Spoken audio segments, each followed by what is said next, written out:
It's a pleasure to welcome to High Performance NBA and Miami Heat legend, author of a new book, Letters to a Young Athlete, but more than that, father of 5 children, and surely that, of all the things he's done, is the most high performance.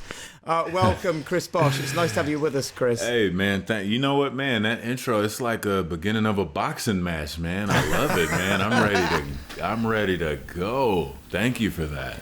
You better get ready to deliver some knockout blows, my friend. Oh, yeah. Oh, it's a part of it. It's a part of the training. You know what I mean? Let's get going then. Chris Bosh, what is high performance? High performance. You know, it's interesting, and especially I've listened to you guys' podcast, of course, many times over with the multitude of guests that you guys have, and that's always the question, right? What is high performance? One of the things I like to say, I like to keep things simple, but high performance is performing high consistently. That's like that consistency. That's the word. You know, I think we all have been in a situation, and especially with me, in athletic performance, you have some people that you play with, and even yourself, you have that night, just that magical night, where it's like, whoa, my gosh, I had the best performance ever. But then you have to do it again, and then you have to do it again. And then after you do it again, you have to do it again. And then when you do it again, you talk to the coach, and the coach says, well, I need more, Chris. So you're going to have to do it again, and being able to meet and exceed expectations and continuously pushing the bar higher and higher and finding that moment of truth over and over again of how much you have and how you're going to get through it and navigate these obstacles. I think that's what high performance is. It's rising to the occasion every single time you're called. And you might not always be successful, right? You might, I guess, quote unquote, fail sometimes, but it's only a failure if you don't get back up. That's one of the main things that I always tell people. You're a failure if you don't even try. That's to me a failure. But if you get back up and keep trying, I think that's what high performance is. No matter what happened, I've lost in front of everybody, in front of millions of people on TV and thousands, tens of thousands in person, and let the whole city down, I felt like. And then I cried on national TV like a baby, and they caught me with the camera right there, I had to come. You have to come back from that. You have to get over those things, and you have to get back on the horse again and keep trying. I think that's what really high performance is, that daily habit of pushing yourself. If you're in a team situation, pushing your teammates, going after that thing. That's what high performance is to me.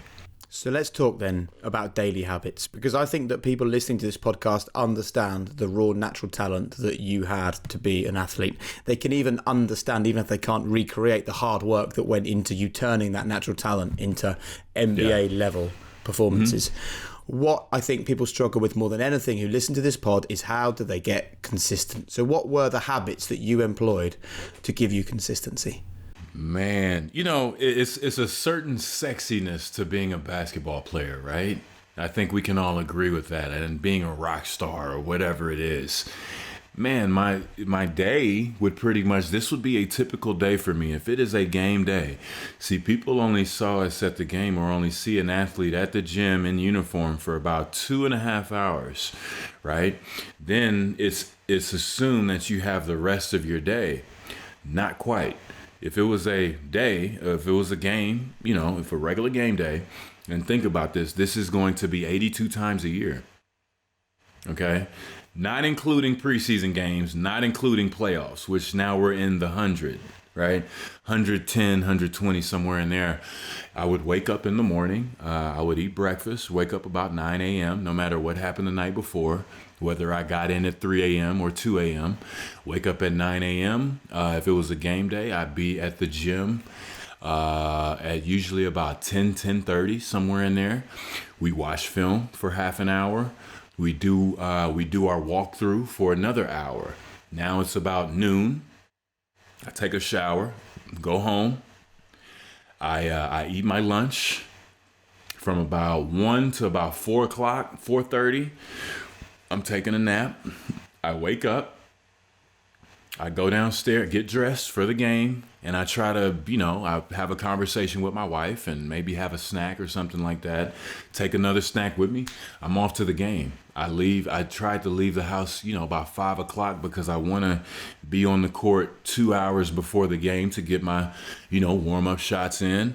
And then I would, get ready, get loose, read, stretch, get my, usually you're banged up in some sort of way, so you have to put work into that and time into that too. And then, man, when it's about 40 minutes on the clock, 30 minutes on the clock, coach is coming in to give his speech, get our game plan ready. Boom, we're out there. Game is over, usually about 10 o'clock. And, damn, at 10 o'clock, that's when I'm taking a shower and winding down. And like I say, if I'm banged up, I gotta put the time in on the training table because I just got elbowed in my face, and I bang knees. So let me ice this knee. Let me put this ice on my face so, my kids won't be scared of this big knot in the morning.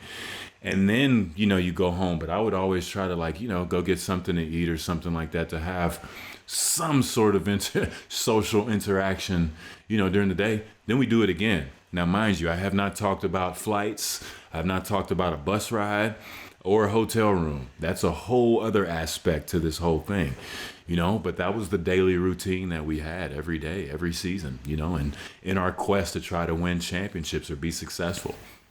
And that touches on an interesting point for us then, Chris, that you've just described in some real fascinating detail what you did.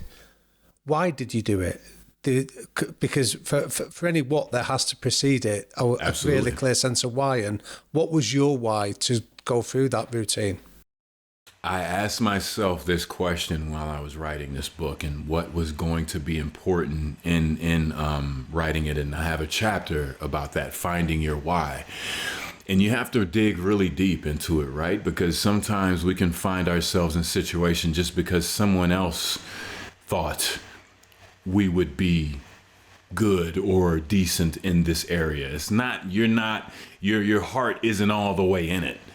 And that's a very dangerous place to be because you want to make your decisions and go after what you love, right? And discover those things for yourself. And I do think there's a method to it. My why was just, I loved basketball, man. From a young kid, I just love basketball. It gave me friends, it gave me, I was just, thinking like right now, the perfect summer day was waking up, eating pancakes, going to play in the 100-degree heat with my friends outside, coming back in for lunch, play some video games, goof around, maybe go swimming, go back to the court, and then play more video games. And we're playing video games, we're playing basketball. We're always just consumed with basketball, but I loved everything about it. I loved the camaraderie. I loved that feeling of winning a game. I loved, man, just the smell of the gym. That smell when you come in a recreation center or in the waiting area of a gym and you can smell it. I love that. Those were the things that were just in me and seeing how happy people were at a sporting event and really just going out there and expressing myself. Because some days you feel good, you might be mad, such and such made me mad and I'm about to go out here and give it to this team. I can yell at people and demand the best out of people. I can't do that anywhere else. People get a little mad at you. Chris, is what is intriguing in your answer there, Chris, is that you're challenging the narrative that for so many NBA players or players that operate at an elite level, they often describe the struggle maybe to escape hardship or poverty or difficult early circumstances. And yet I know that you came from a loving home. You had two very successful parents. So you're describing a very different narrative there. So what sustained you beyond that love of playing basketball and the camaraderie when you got into that professional level where the demands and the expectations increased? What was it that kept you going then? It was one of those things. What else would I do it for? Since a young age, from the moment I remember basketball, it was pretty much around 91, 92.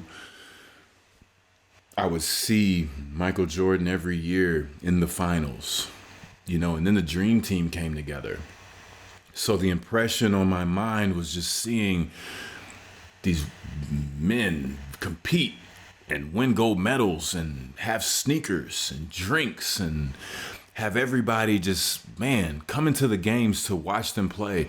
That was a huge part of it. And I understood that responsibility, so once I got to that professional level, even on a hard day, and that's why you have to find something that you love doing, because even on a hard day, I still know what I'm doing. I still love what I'm doing. And this is why I'm here. I'm here because, I can play basketball and inspire people. So you're a young kid growing up and you're watching successful basketball players on the TV and you're daydreaming of being one of them. And Yep. we've all got kids that spend their time daydreaming. Let's give that word daydreaming another word. Let's call it visualization. Basically, from a young age, you are visualizing a basketball career. How important was that, and how important is visualization?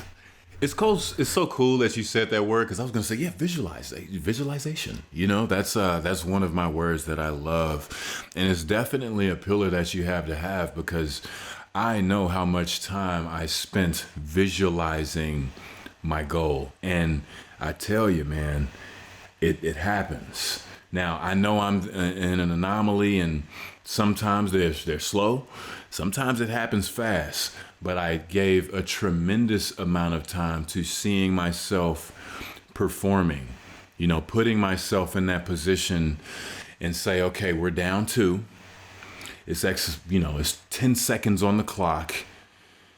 I'm not having a good game. Well, what do I do? Okay, it's 10 seconds, same situation, but I am having a good game, and just go through these different scenarios, because and that was one of the things I didn't even know that I was doing as a child, was visualizing these things happening and feeling that success in my heart, feeling the weight of the trophy. That was one of the things, like when we competed for our first championship, we lost, and with the Miami Heat. Speaking with the Miami Heat in 2011, we lose to the Dallas Mavericks.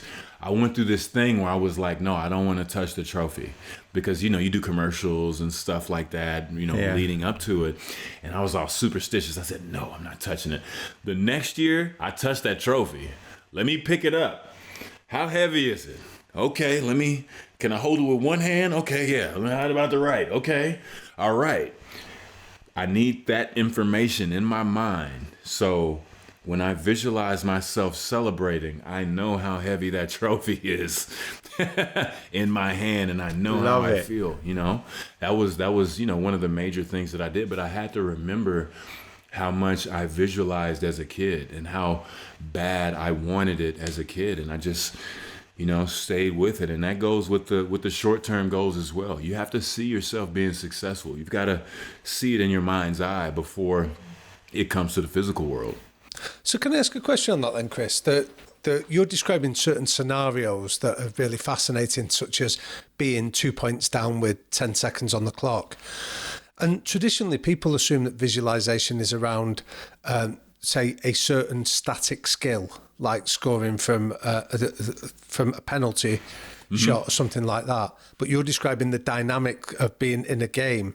Yes. Would you explain the difference for us between what you just described and what we traditionally assume visualization is? Absolutely. So, and like I'll kind of use that analogy with the penalty kick, right? You can, and you do have to visualize that as well. How you're going to kick it, where you're going to go. But usually what I found that helped me be successful was those spur of the moment things that just come right away, and you've got to make it happen now. Or you're in a situation, for those sports fans out there, it's seconds left and you don't have any timeouts. Well, how am I going to react to that situation now? What move am I going to do now? If it's a penalty kick, yeah, sure. If it's a free throw, all right, we got to practice those too. But the dynamic movements that I might have to make, that's where the magic is. And one of those moments that, were one of the biggest shots in NBA history, but I got to take part in that, was Ray Allen hits a corner three, and to keep our season alive in the closing seconds of a series, and we end up winning a championship. It was total mastery because he did not look down. His foot is bigger than mine. It's at the shortest point in the court, probably like 3 feet.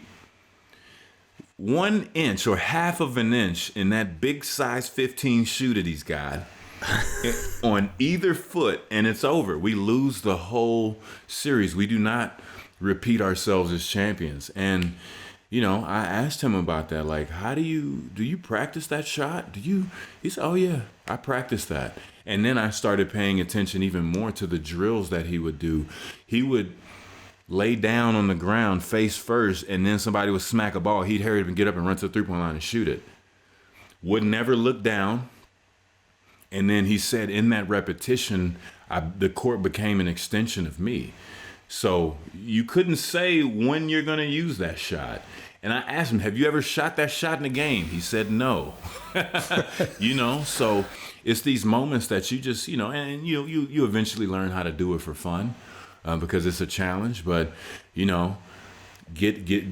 practicing these situations and adapting your action to what you possibly do in that situation. I think that's kind of, one of the biggest challenges we always try to mess with.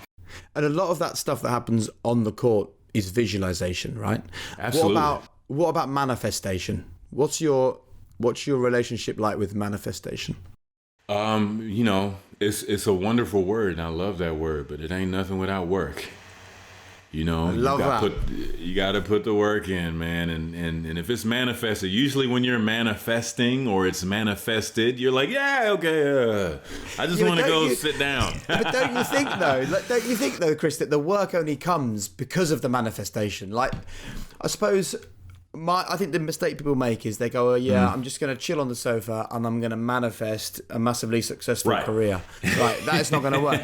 That's not going to work. My belief is the manifestation can be so powerful that it gets you off the sofa and it gets you in the car and it gets you in the office and it gets you grafting and getting up at 5 in the morning, Yeah, that's the actual work. I mean, manifestation, I think, manifesting, that's a verb, to manifest, that's a verb, and you have to put yourself in action. You have to take those steps to accomplishing the goal. Otherwise, it just stays in your head. How hard did you work? That's a tough question for me to answer. I know, hard. So for instance, I asked my best friend, he's been with me through everything. And I asked him, I said, man, my career didn't end the way I wanted it to. I felt like I left so much on the table. I mean, even watching film, man, I could have watched more film. He said, wait a minute, let me stop you right there. You watched more film than anybody I have ever met or saw. And that was just one facet to the game, So, I mean, it takes everything. I worked extremely hard. I mean, even, my wife, she would tell me about, forget these things, but we would win a championship. We'd go on vacation. I'm working out on that vacation. I would give myself maybe a week, maybe 2, and then I'm back on the bike. I'm back stretching. I'm back getting a light lift in to be prepared, start preparing for the next season because I want to be in shape once we hit the ground running. So just the load of work putting into my body, putting into my game, putting into the team. I mean, countless hours. I mean, you can't really even quantify how many hours were put into that. It's just, unquantifiable number. It just keeps going, So, Chris, can I ask you how that relates to the culture of the team that you went into? Because you were obviously successful at Miami. And you describe in detail again, like the hard work, the visualization, the relentless work ethic that you had. Mm-hmm. What would you say was the difference then in your experience to go into a team like Miami that was successful, that other teams weren't doing? I think the collective narrative within a team, right? And knowing what you're going after and really, holding everyone accountable. Like accountability, it's an easy word to say, like manifestation. But when it comes time to call someone out, right, and say, hey, you've got to do this. You weren't there. No, you're wrong. Or on the flip side, for one of your teammates to say, you were wrong and hold you accountable, and you've got to take it. Don't let the ego get involved. I think those were the differences. And those are the things that you have to have as, really as an organization and as a unit. But those are always the things I feel that organizations are searching for. And you've got to have your ethos. And how do you create them then? So if they're not there, and if there's anyone listening to this that thinks, I'd love to be part of a successful organisation, and I can understand what you've just described, how do you start to go around introducing them to a team? I think you have to find those values that, really resonate within you. So for me, teamwork, communication is huge. Visualization, I have to be with visionaries. I have to be with people that are going to do the work. And then when it's time, I have to be with people that are going to rise to the occasion and make it happen.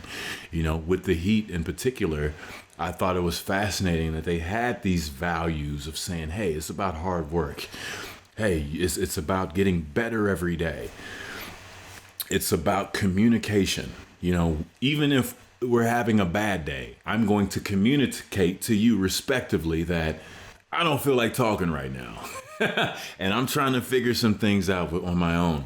But having that collective team mentality and saying, okay, not only do we have our main staple points and our values, but this is why we do it. Because this is going to make us successful. So I'm going to communicate with you because we want to win a championship. So this team can be successful, and we can be the best team in the world, and be successful in that way. That's like one of the main things you have to have. You find those, you find those values within yourself. You find those that align with those values to justify going after that goal.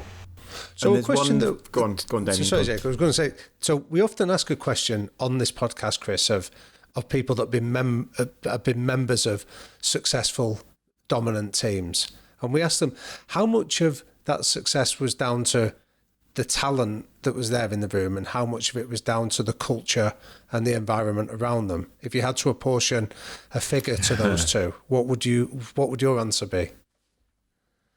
It's like the chicken or the egg paradox, right? Like, You definitely do, especially in basketball and really any sport, you've got to have the talent, right? But then again, the talent without the hard work and that vision is just talent. I think you have to have a nice marriage of both, and in that, and one of the things that I learned in that, the talent ends up inheriting a lot of those values, and then you interpret it for yourself, and now you're able to put your own spin on things, and it makes sense because you've had that experience. For us, going through what we went through and then coming out on top, naturally we say, oh man, wow, those are some of the things that helped me write my book. I've been through this, and I mean, I'm telling you, in real-time situations, these are the things that helped me be successful. Now, the next young athlete, man, take this for yourself, apply it to yourself, and put your own personality on it. But, I think, teamwork is definitely always super important. And so is talent, right? But you always have to have that perfect marriage of the work, the teamwork, and the talent to make things make sense. So let's talk about teamwork then, because I don't know whether it's the same in the States, but over here, about 6 months ago, everyone was watching The Last Dance. Yeah? Of course. And one of the really big takeaways for us on that was the day that Michael Jordan realised, as great as he is, he's not going to win a title without the team. Absolutely. Do you remember the day that you realised that you have to let other people be the star sometimes, let someone else take the score? Well, I mean, in my situation, it was fascinating looking back on my career because I was the guy, the number one guy, the box office guy in Toronto for, 5 or 6 years, being the franchise cornerstone, being the hope. And that's when I realized how hard it is, with me and being the guy scoring the most points, was about 25 points, 23 points, or whatever it was, getting 10 or 11 or 12 rebounds a game. That only afforded us like maybe a couple of extra days in the playoffs. I mean, I'd be work my tail off, and the team will work our tails off to have a week and a half extra in the season, and we're packing our bags and going home in 6 games. That's when I knew that it takes a tremendous amount of talent, and like, I'm doing something wrong, or something has to change for me to get to that level of where I want to go. And it was, especially frustrating because I'm watching my peers. I'm watching LeBron, whom I've known since we were 17, 16 years old. I'm watching Carmelo, who I've known since we were 17 years old. I'm watching Dwayne Wade, who I've known since we were 19 years old, be on the stage during, the time where I'm just on the couch getting ready for the next workout, because I want to be where they are. I had to eventually understand that, one, it's really hard, and then two, you are in that point where you have to have some talent in more than one area. It just can't be focally all on you. You have to share some of that love. So how do you also work out the moment where it's up to you to step up, the moment to be the star? I mean, I think sometimes, you'll just feel it. The challenge for me in our big three situation. Did you like those games where you thought, hold on, someone needs to take this game by the scruff of the neck here? The obvious one was when Dwayne and LeBron, or either one of them, weren't playing. That was my, time to say, okay, I can step out the third row. Hey, I'm getting the second or first most shots. And those were always the funnest games, just because, it's like, let me remind everybody how good I am at this game. And then I'll go pressure. Back to my role. Always added pressure. I love pressure. It makes you perform. It makes you lock in and be serious. If you're not, like, a lot of people get to pressure, and when they get to it, they kind of feel like, oh man, I'm getting pressured. I can't breathe. For me, it's like, okay, yeah, this thing is real. Let's make sure we make it happen tonight. We got to win the night, baby. That was always my, thing. Anytime LeBron or D wasn't playing, I would look at all the rest of the guys and say, okay, what? Everybody just thinks we're going to lose today? No. Let's go out here. We're competitors. We're a team. We're going to go out here, and regardless of who's playing, one of our mottos is to kick butt. We're gonna kick some ass while we're out here. So regardless of who's playing, that's the thing, and we're gonna make it happen. So, Chris, can I ask you then about some of those values that you're describing there about taking accountability and stepping up when the pressure's on? A lot of them seem like they come from your parents, what they taught you, that they were almost inherent in you. Would you tell us a little bit about your background growing up that allowed you to be able to go onto the biggest stages, the brightest lights, and to respond like that? Absolutely. So just to kind of paint a picture of where I'm from, I am from a small town called Hutchins, Texas. At the time, it was about 2,500 people in the city. I'm pretty sure it's like quintupled in size by now. It's like developments everywhere, and it's a lot different place. But I would go to school in Dallas, and, we went to school in, the South Dallas, a very, very cultured part of the city. But, at the same time, with that said, it was a neighborhood without as many resources as others. That's how I'll phrase it. You know what I mean? And I mean, for us, we hovered right there on the poverty line, lower middle class. But I was lucky. I was one of my only friends who had both parents in the house. We always, we didn't have much, but we always had something to eat. Wasn't the best clothes every year, but we had some clothes, the bare minimum in entertainment. But one of the things that I always remember from that time was it was good times, regardless of whatever financial situations. I mean, I watched my dad's car get repoed or my mom's car get repoed more than one time. I've been there, literally in the house when they cut the lights off, or, My dad telling me going to the 8th grade, yeah, I don't have any money for back to school clothes. Man, as a young black child in America, to hear that, man, any child, but specifically me, to hear that, I mean, that's catastrophic. I won't survive school, so those were the realities. But with that said, looking back on it, it was good times, and I always kept that with me. And with all of that, those were things out of my control, right? But I could control being on time to practice. I can control, my effort on the court in practice and in the games.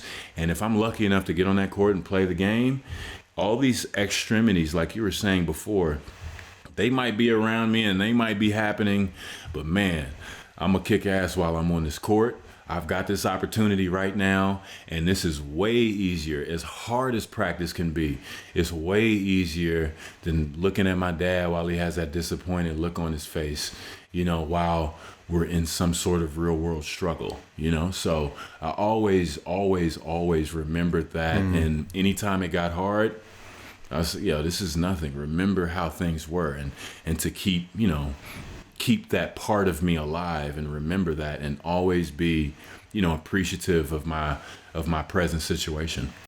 So looking at your dad saying no new clothes for the school year and seeing the pain on his face gives you emotional intelligence. Walking into the school without the new clothes for the school year gives you resilience. Having a successful career in the NBA teaches you what hard work can deliver.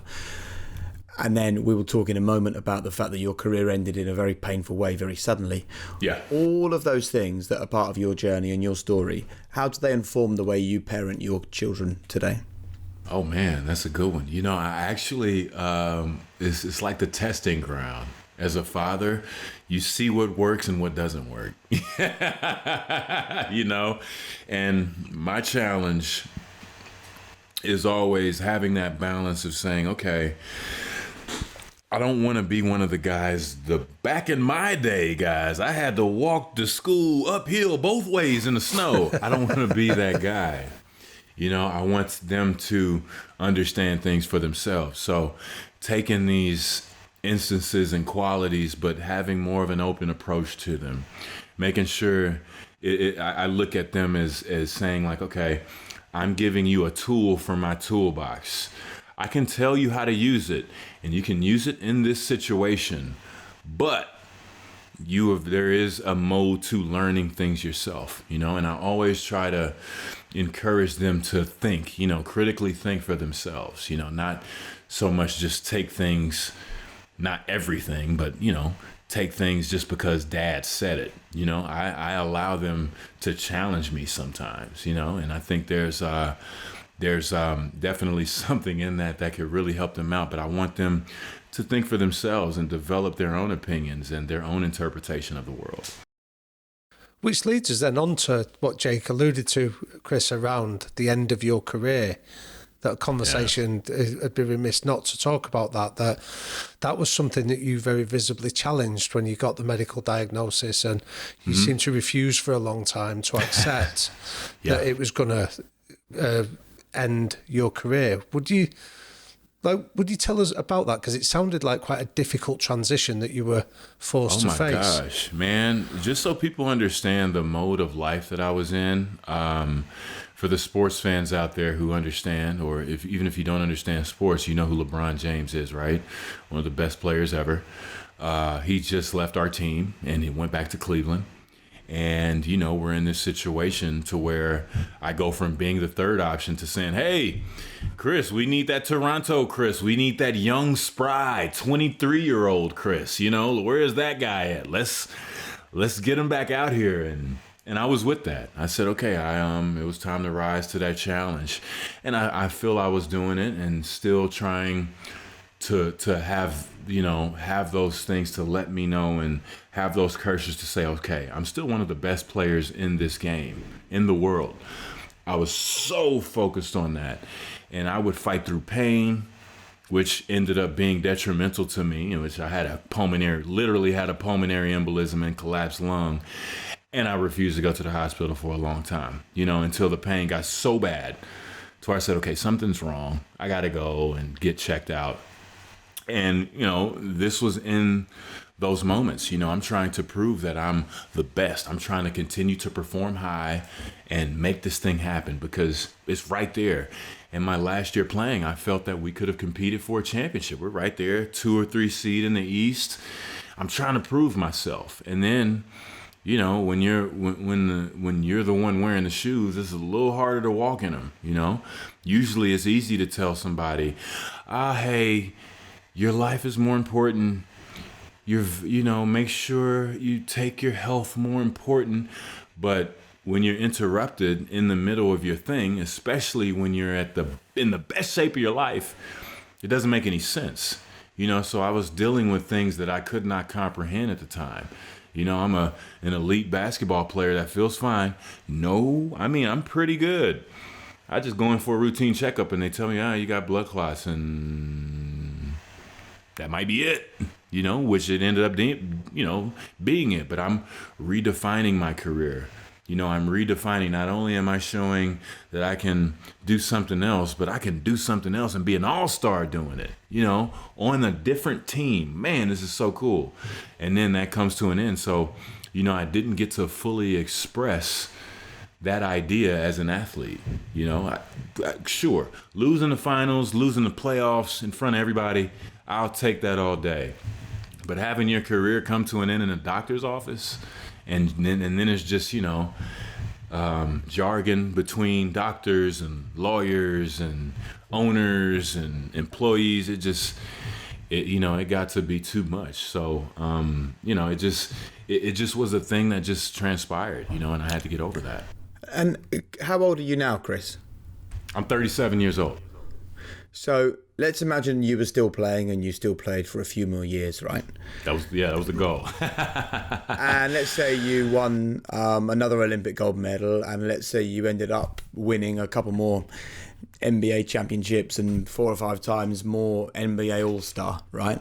Mm-hmm. Whatever you would have done, you've already done it, right? Right, for sure. So all the experiences that you could have had, yep, you've already had them. So I had a conversation. All right, go ahead. Sorry. Go on. No, I want to hear you talk. So one of the things, yeah, I've done it, right? So it's funny you say that. That is pretty much what I had to come to. Like, I was having a conversation with a good friend of mine, and we were talking. I said, man, it didn't end the way it's supposed to end, man. He said, it never ends the way it's supposed to end. Dude, you did this, you did this, you did this. You want to do it again? Yes. And then if you want to do it again, at what cost? And so that was definitely, that it stung so much, not in a bad way, but it stung so much coming from someone that has my best interests. But hearing that harsh truth of saying, man, I had this whole other preconceived notion of how my career, my life, whatever was going to play out. It did not happen like that. But then again, it did, because we're just talking about icing on the cake, man.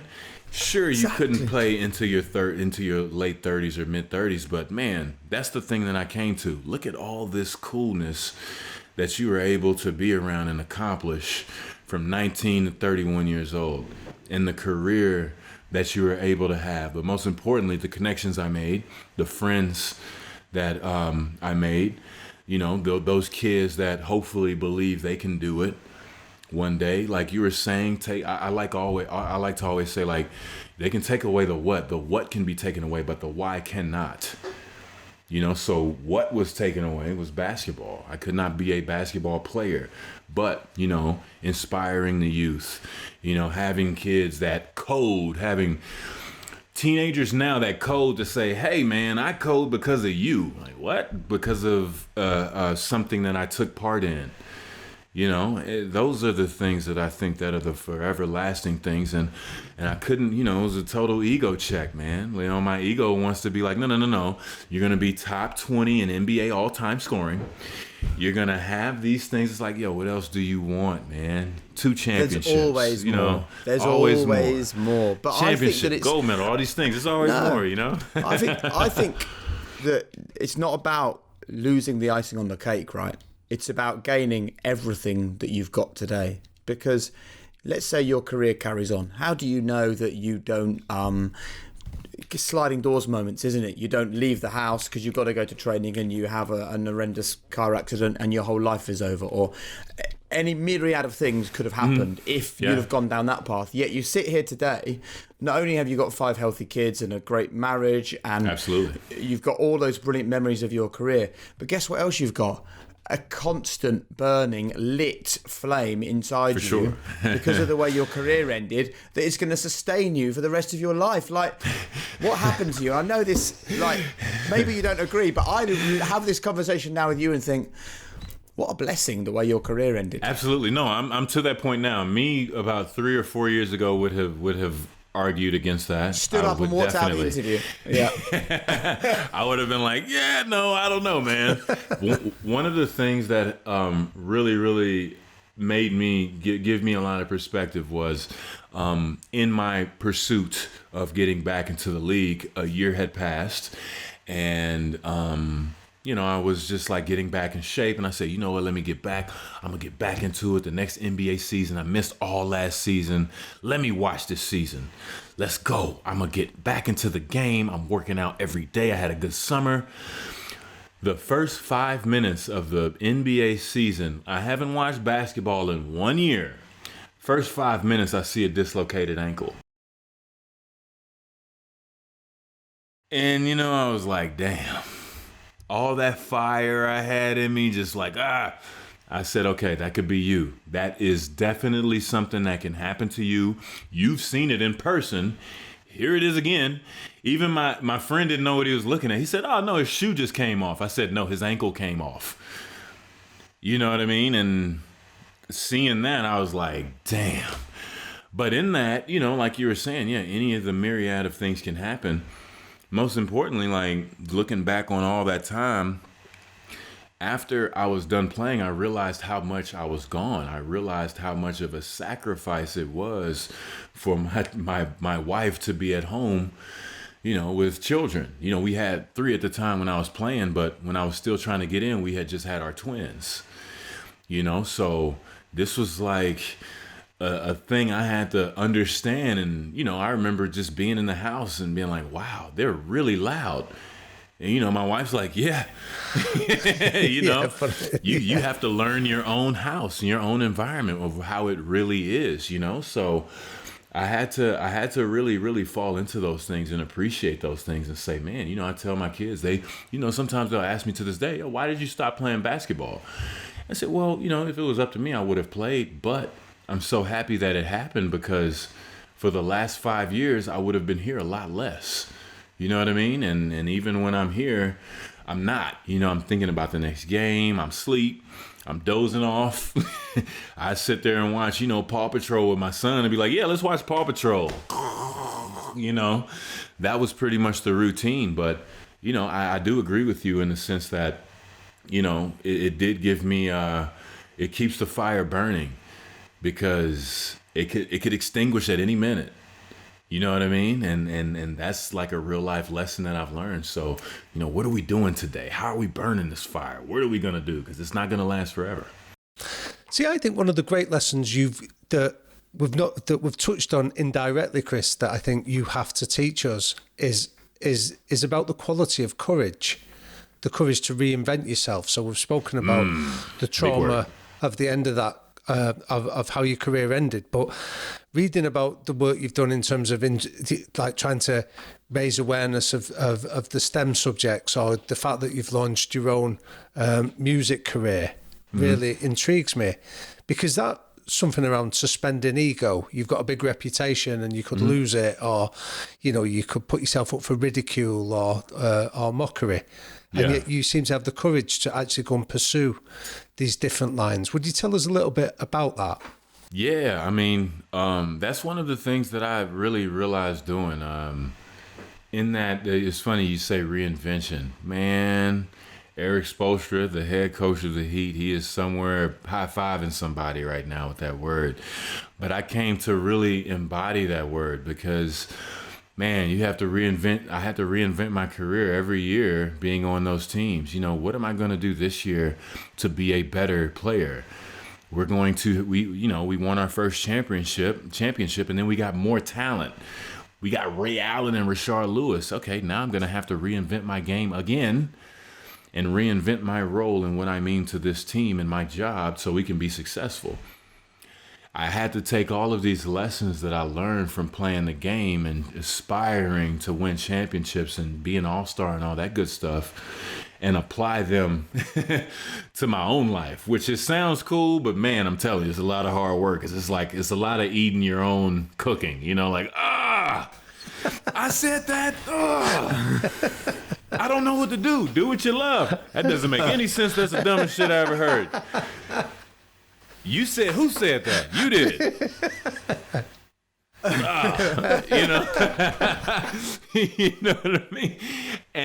But there was so much beauty in that and so much interest in just saying, wow, okay, I've got to reinvent myself.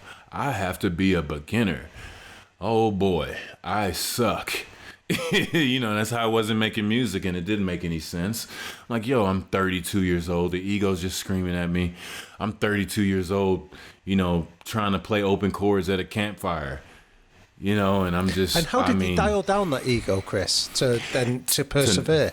To know that's a part of the process. To know that, hell, Mozart, Janelle Monáe, they weren't always great. Think about that. And that's one of the interesting things. That's why I love doing music. Have you ever, and I'm sure you know plenty of people who've tried to play music, right? But how many people stop because it's hard? And it's like you're growing new brain cells. You've never done it before, which you thought you were going to be, Bach as soon as you sat down at the piano. It doesn't make any sense. What in our minds makes us think that we're going to be super expert and skip the whole process?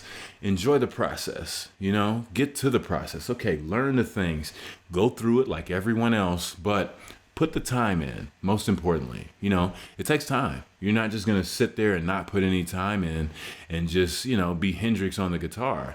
You have to put the time in. You got to bruise those fingers. They're going to bleed. You're going to be frustrated. You're going to quit it. Then you'll pick it back up. You're going to have that love-hate relationship, but knowing that one thing that gave me confidence is knowing that if I don't quit, that if I don't stop, that I keep pursuing to get better, is eventually it's going to get there. And with that said, what are you trying to be a master? I had to realize that too. I'm not even trying to be a master. I just want to be decent. It doesn't take 10,000 hours. I'm thinking 1,000. It's a good life lesson. That? Yeah, man, how about that? I'm not trying to be the best in the world. I'm just trying to be decent, so when I get with my friends, we have a couple drinks, when my solo comes, I'll be ready to go. What's the phrase? Today, be brave enough to do something you're bad at. It's a good lesson for life. So, absolutely. So your relationship with risk then, it sounds to me like you have a pretty healthy relationship with risk. Yeah, absolutely. I mean, you see... at the end of the day, what is risk? Just doing something and taking a chance. I would rather do that and be in the arena and have the experience as opposed to saying what I could have done. And that's one of the interesting things as well, in my childhood and in my quest, in the NBA, you have many, many teammates, right? And many friends, and you get a bunch of people saying what they want to do, but not doing anything about it. You know what I mean? You say the right things, but then again, you don't. You don't do it, and then you complain about it. And that kind of got tiring. I was like, well, I would at least rather try, as opposed to saying I would have did this, but you know how it is. No, I don't know how it is, man. I would rather try it, especially if it's something that I love doing, kind of picking back on that love thing. If I love doing it, then what are we even talking about, laughing at my shitty beats, that's a part of the process. That's just gonna be, hey, Timbaland went through it. You know what I mean? Quincy Jones, I'm sure, tried to play a chord and somebody laughed him out the room. If they could go through that, so can I. Mate, everyone was once bad at something that they're now good at, right? You know what I mean? It's just a part of the process, and you got to just go into it and dive into it and be happy with it. So can you explain then the value of a good teammate in that regard? Because I think this applies both on the basketball court and whether it's in the music studio.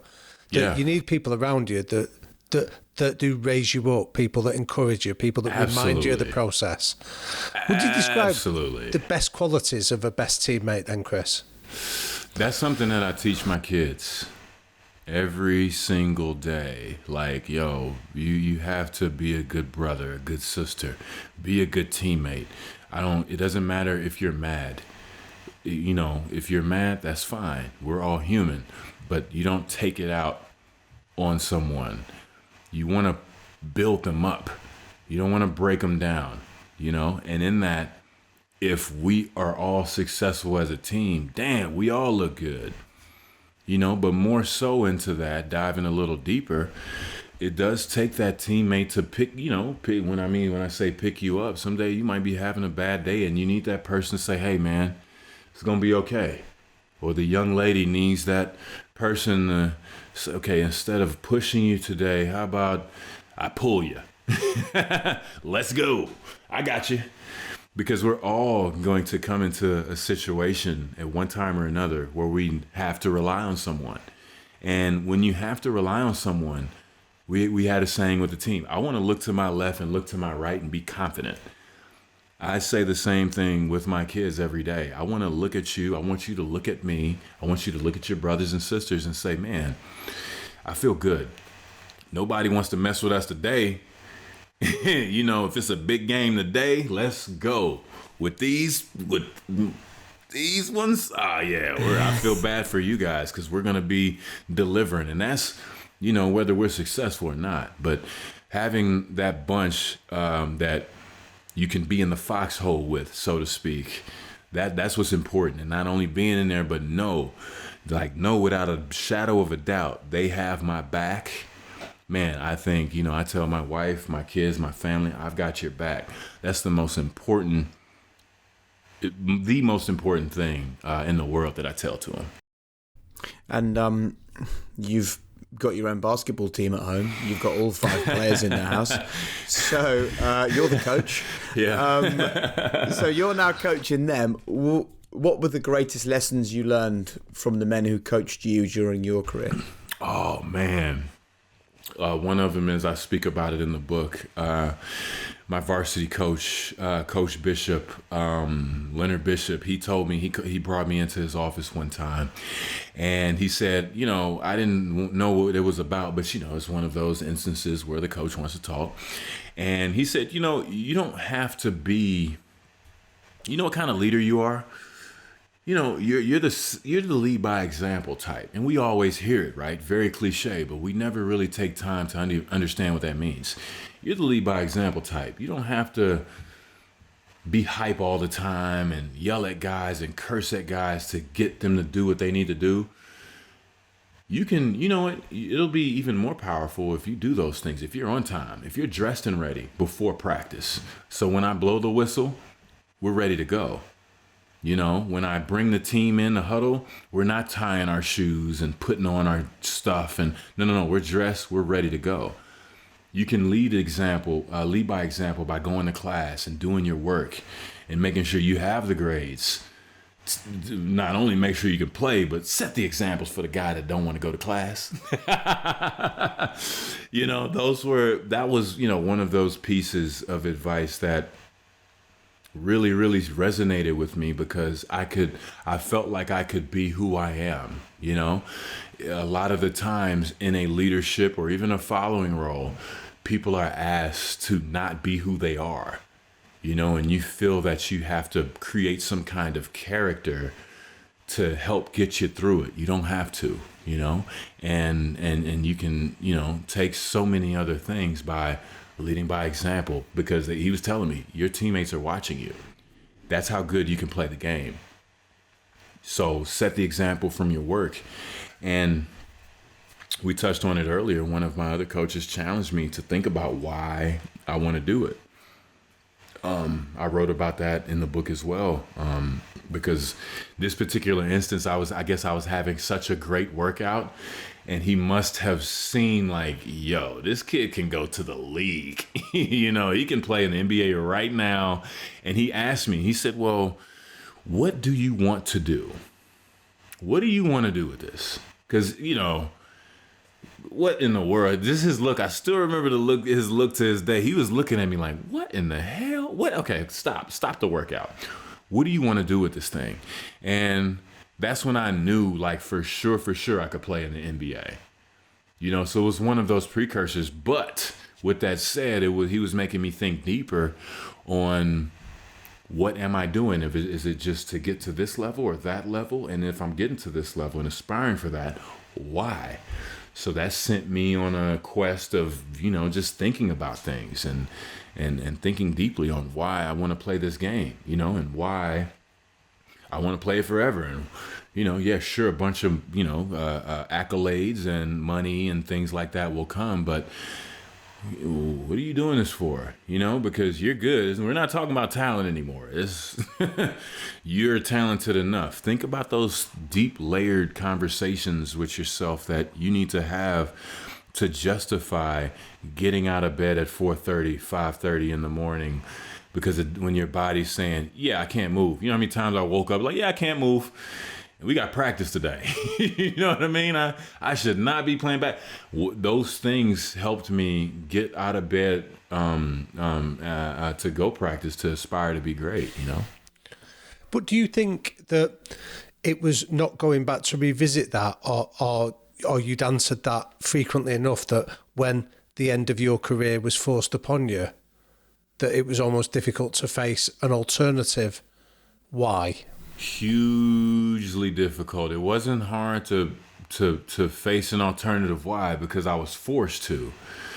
It's like, okay, well, all right, I can think about that. Well, why am I doing well for love, my kids?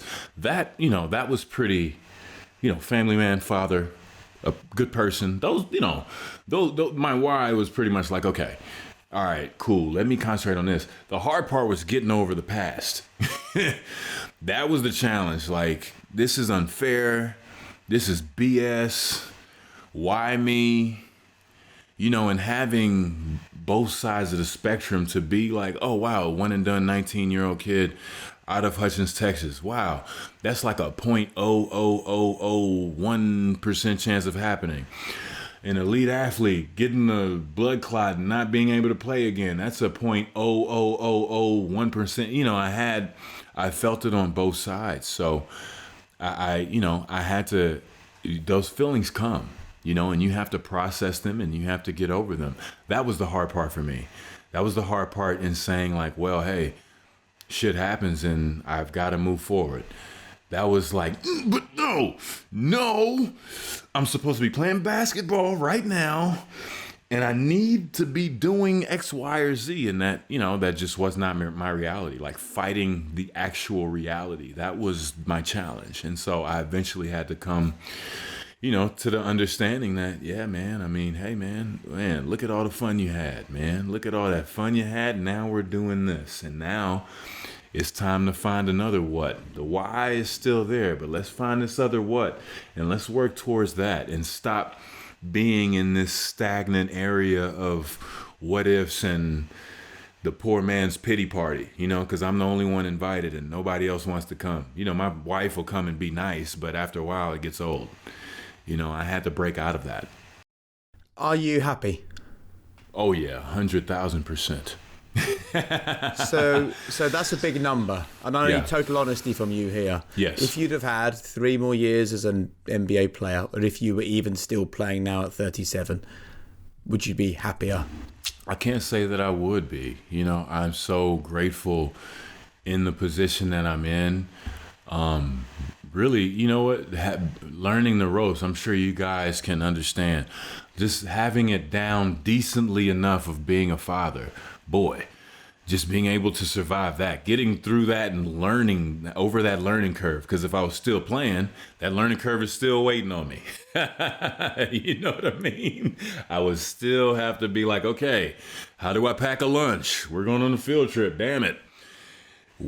Put the kids in the car. Oh my God. You know, and we've got a lot, like, you know, and it was one of those things where I just fell into it, and it's been the most amazing thing to be able to, because I've, you know, I have older friends, and even talking to my family, they say, hey, you know, I wish, hearing other people talk about how the good times with their kids. Well, my kids are in that age range right now, you know, so I learned, even in the tough days, I learned to appreciate those times and those things and stay in the moment, you know, and be there with them to experience that time, because I know it's fleeting, you know. So, man, that gives me the most happiness in knowing that I have been there, I'm there. You know, I got 3 boys, man.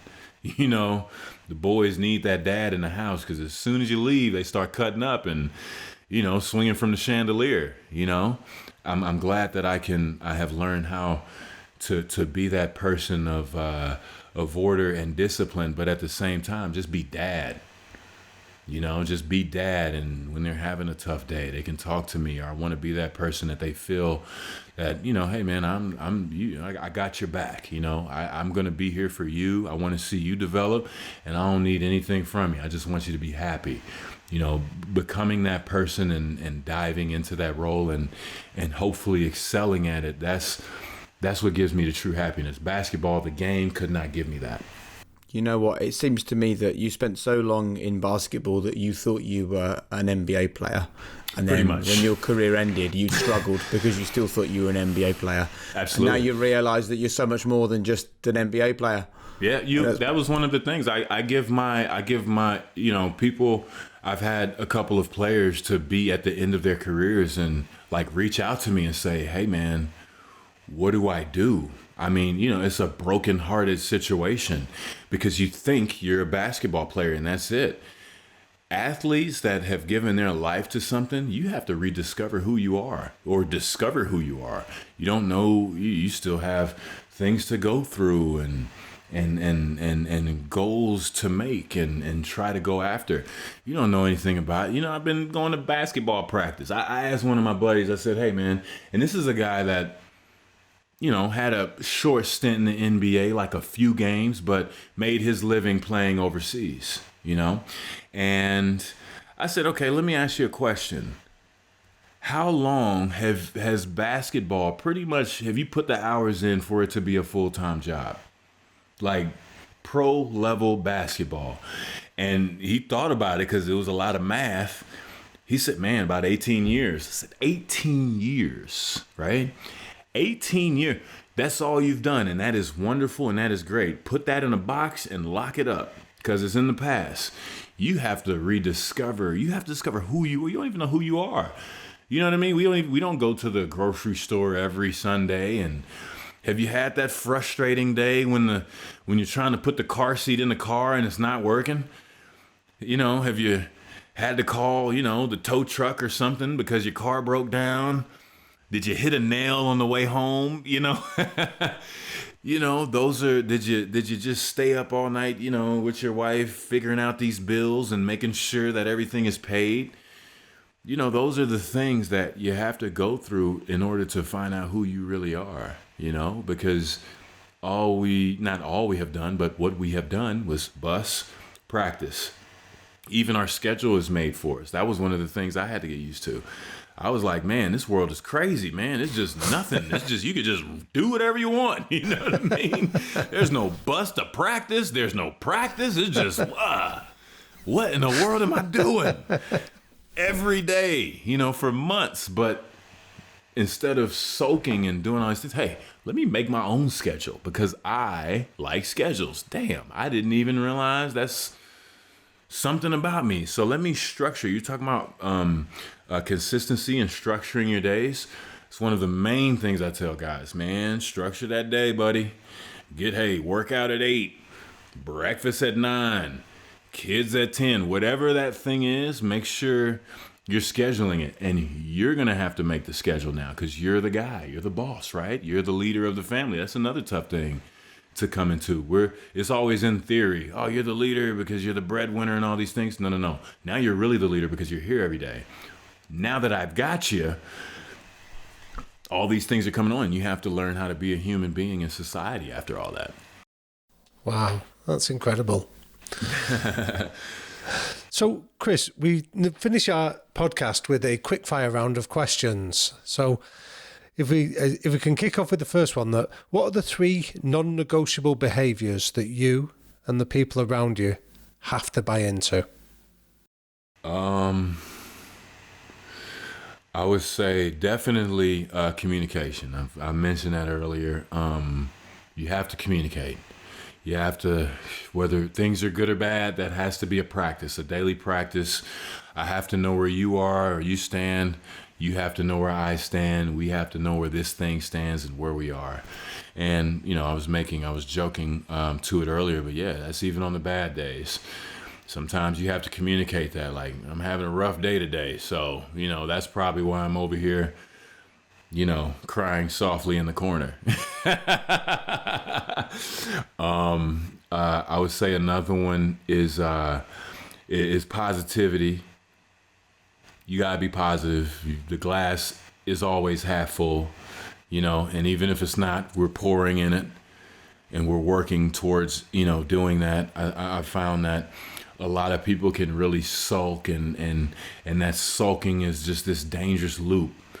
Dangerous whirlwind that you never get out, and it's just so infectious. And then next thing you know, everybody's in the whirlwind and not doing the things you need to do.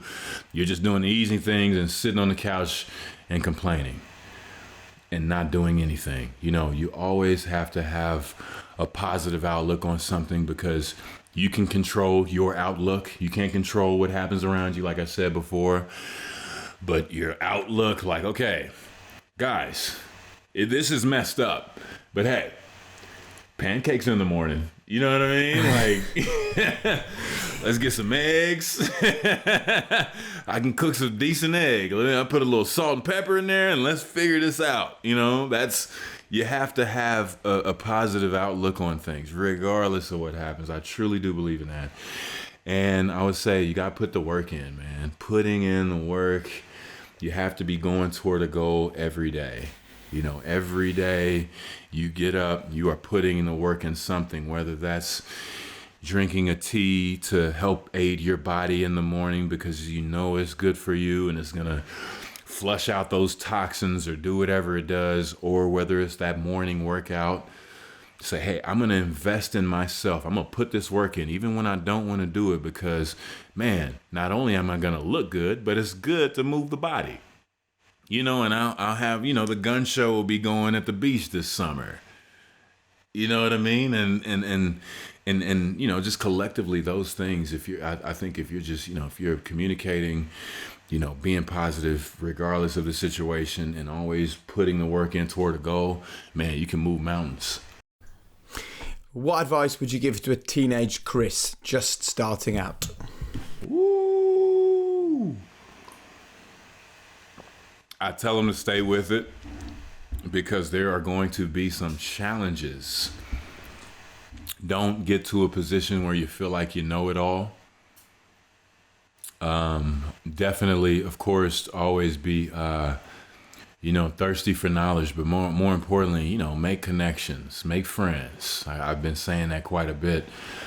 Make those connections. Like, make sure you enjoy the people around you. Make sure you love what you're doing, and go after it. Just really go after it. But most importantly, I would definitely say, put your seatbelt on, buddy. You're gonna have to persevere through quite a bit, and it's all worth it. But more importantly, the things are coming, and you will have those challenges are coming. The gauntlet is coming, and you definitely will have to meet those expectations, exceed those, get around those obstacles. And everybody's, anticipating you doing that. And you're going to go through your own internal struggle, and that's okay. But have the confidence by putting the work in, being a good person, and keep going for it. So, Chris, our listeners often ask us for one book recommendation, apart from your own Letters to a Young Athlete book. What one book recommendation would you offer for our listeners? Man, I probably would. I would recommend my buddy Ryan Holiday. He wrote a book called The Obstacle is the Way. You guys might have heard about it, and I'm sure some of your listeners have heard about it. Wonderful book, but it just talks about embracing the challenge. Embrace it. Don't run from it. Go, it's an obstacle. I'm going to climb it. I'm going to go around it. I'm going to break it.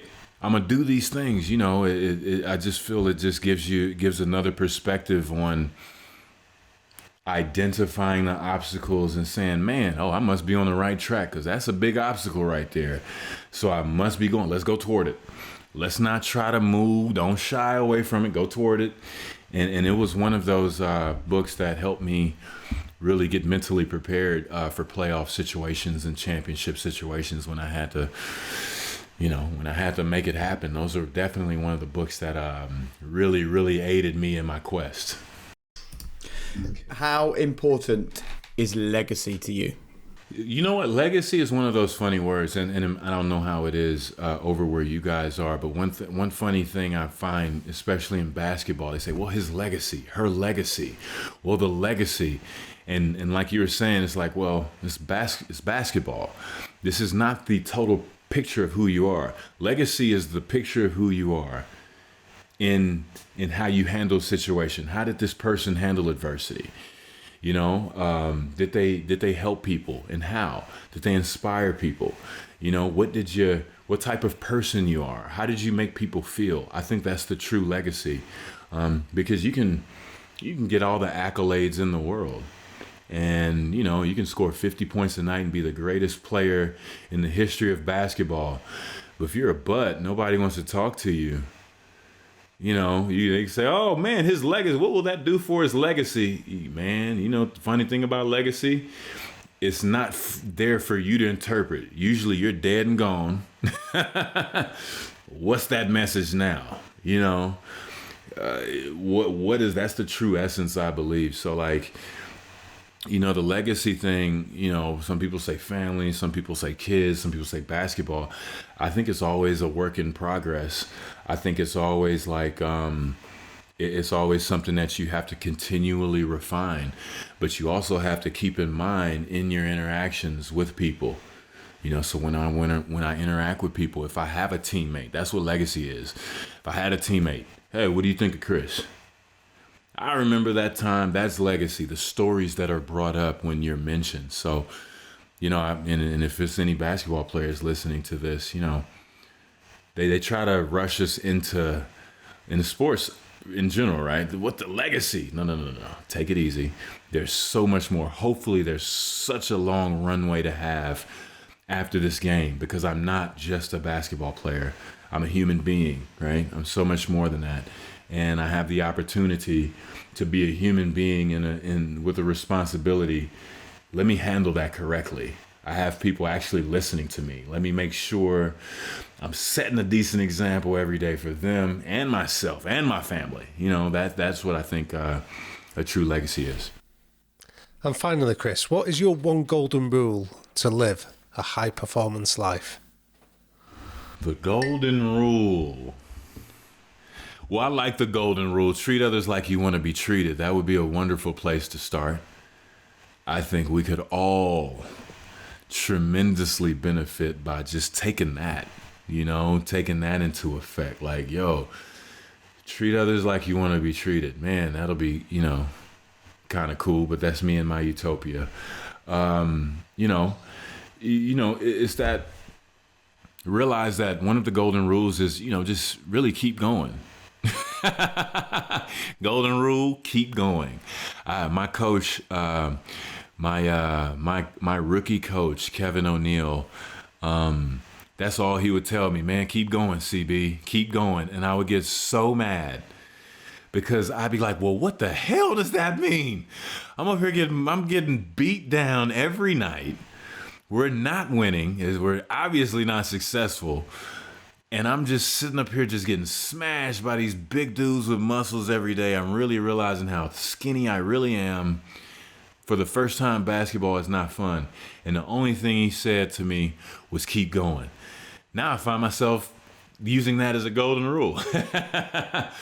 Because if you keep going, regardless of the circumstance, good day, keep going. Bad day, keep going. Regular day, keep going. Keep going toward that goal. Prepare yourself mentally.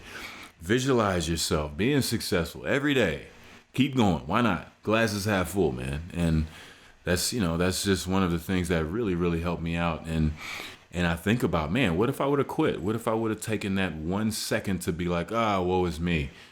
Why am I always in this position? I would have missed out on championships. I would have missed out on a gold medal and all-star nominations, but more importantly, I would have missed out on a good time. I would have missed out on the friends I made in Africa, building a home for somebody. I would have missed out on being in India, being in a position to be the global ambassador and spread the game of basketball in a place to where soccer and cricket are the biggest sports in the world. I wouldn't have had those opportunities. I probably would have missed out on those things and the wonderful people and experiences that I had before. I mean, even my son, I brought my son with me. We in Mumbai. That's the Taj Mahal, son. He couldn't speak then. He was only 2 years old, but I brought him. We've got the picture, so those are the things I really feel that really aided and you have those golden rules and take on that embodiment, it can only help you. Wow. Chris, it's been an absolute pleasure to sit here and talk to you for the last hour. I think people too often make the mistake of thinking they're confident when actually they're egotistical. And you are the embodiment of someone who clearly has confidence, but also seemingly has no ego. And it's so refreshing and it's so good to see. And the best thing is the smile on your face, because I think you've come to the realization now that basketball's loss is Trinity's and Lennox's and Phoenix's and Jackson's and Dylan's gain. Your family have gained where basketball is lost. And Absolutely. The person who's gained the most, perhaps you don't even now realize it, but I think in the future you will. The person who's gained it the most from the way your career ended is you. So congratulations. Absolutely. And I'm with thanks that. for your time. I appreciate that, man. Absolutely. And thank you guys for your time. This has been awesome. Thank you. Please hit subscribe, hit the notification bell, give us a thumbs up, leave a review, but somehow get involved with the High Performance Podcast and become part of our growing community. Thanks for being part of the adventure.